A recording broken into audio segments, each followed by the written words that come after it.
Ganda, di ba? What? O, yan yung binlag ko na nakaraan. Yan yung DJC headlight projector. Yan, kung titingnan nyo maigi, oh. Ganda, di ba? Wow. O, so ito na nga. Maraming nag-request sa inyo kung ano itsura pagka nakabukas na yung ilaw sa gabi. So ito na. Kung ano difference nila. O, di ba? O, yan lang yan pag stock. Pagka DJC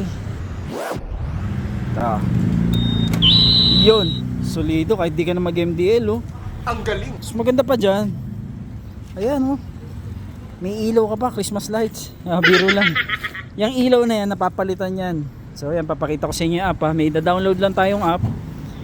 Pagka-install natin, isa-send ko rin sa inyo ito. Mada-download yan, napapalitan yung kulay niya. Kung anong gusto nyo, green, violet, red, kung depende sa trip nyo. Yan, green, oh. Tapos maganda pa dyan, pwedeng isabay sa music, yung beat.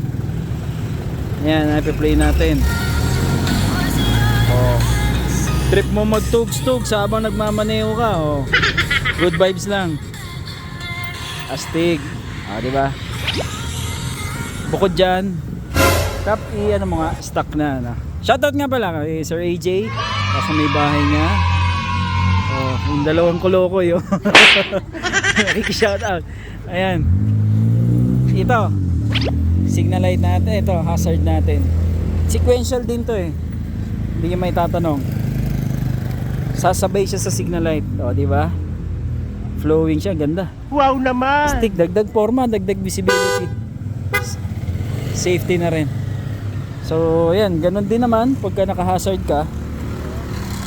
Flowing yung ilaw niya, sequential. Astig. Yan sa shop natin, mura lang to, naka 6 months warranty pa. Halimbawa, merong nasirang, may napunde, pansin nyo humina, papalitan namin bago. Ang galing. Okay, di ba? Gandang deal. Yan, dito lang yan syempre. Pag kailangan yung mga ilaw, dito lang yan, DC Moto Wolf. Friends, logo natin. Yan. DC Moto Wolf, San Antonio, Parañaque. Alright, maraming salamat po. Ingat.